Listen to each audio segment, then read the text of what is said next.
Background of World War II. The war that began in 1939 quickly dragged Europe into a deep darkness. Nazi Germany, led by Adolf Hitler, launched the conflict by invading Poland and soon after occupied the Netherlands, Belgium, France, and many other countries. The map of Europe had turned into a red shadow under Nazi control. On the other side were the Allied powers, the United States, the United Kingdom, later the Soviet Union, and several other nations. Although these countries had different political systems, they united for a common purpose, restoring freedom and stopping fascist expansion. But this would not be easy. Germany was powerful, its army was disciplined, its technology advanced, and it sustained itself with the economic resources from the territories it occupied. The turning point of the war would be a massive intervention directly on the European continent. And this is where the plan began. Operation Overlord, the greatest preparation of the war. The planning phase of the Normandy landing is one of the longest and most secretive operations in military history. Operation Overlord was not only a landing, it was a miracle of logistics and a masterpiece of intelligence.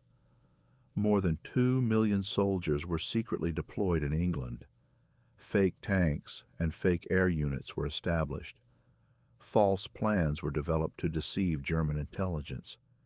To divert Hitler's attention, fabricated news was spread about an attack on the Pas-de-Calais region.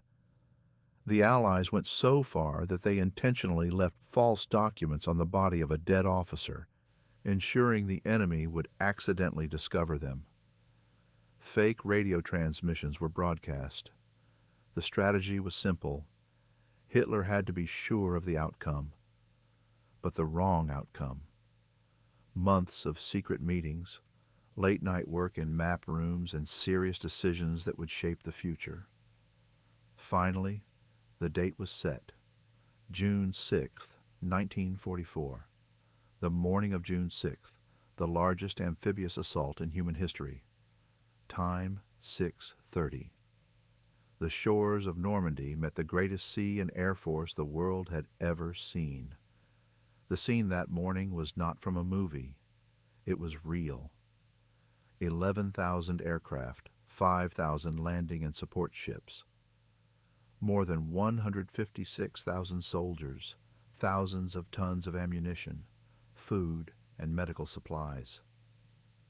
Many soldiers were shot before even stepping off the landing craft. The waves were filled with the belongings, letters, and dreams of people who had fallen into the sea. Some carried a family photograph close to their heart. Some had an engagement ring. Others had a letter from a mother who was probably cooking dinner when she wrote it. Omaha Beach was the bloodiest part of the landing. German machine guns positioned on steep cliffs stopped hundreds of men in the very first minutes. The water turned red. The air was filled with gunpowder and screams. A commander shouted that morning, "There is no turning back. We came this far. We must move forward." And they did.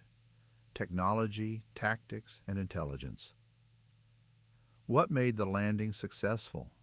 This operation was won not only through courage, but also through engineering and strategic thinking. Special tanks were designed to clear the minefields. Artificial harbors were constructed to prevent vehicles from sinking into the marshy coast. Pipelines were laid under the sea to transport fuel. Every component of this preparation worked as planned. Within 100 days, France was liberated and Paris regained its freedom. 1 year later, Nazi Germany surrendered and the war in Europe came to an end. Consequences of the Normandy landing. The impact of the landing was not only military, it carried political, social, and psychological consequences. The fate of the war changed. Hitler's aura of invincibility collapsed. The political structure of Europe was reshaped. The foundations of the United Nations were laid. Modern operation and intelligence doctrines were formed. But the greatest result was this: humanity learned how high the price of peace truly is. Human stories, the silent witnesses of war. History books are filled with numbers, but reality is never only numbers.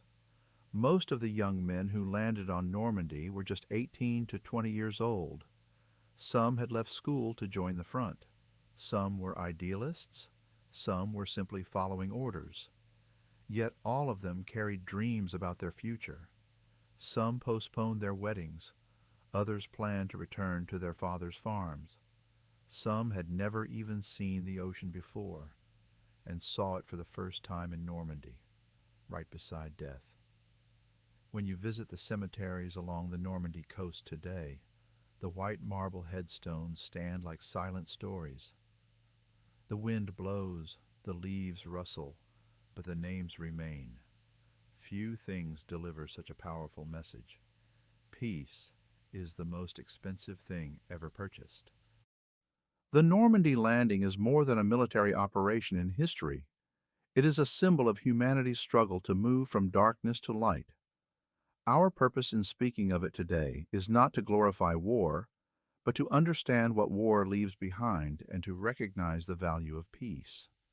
The past exists not only to be remembered, but to be learned, because a past that is not learned will repeat itself. Let us not forget, peace is not a gift. It is preserved with effort, sacrifice, and awareness.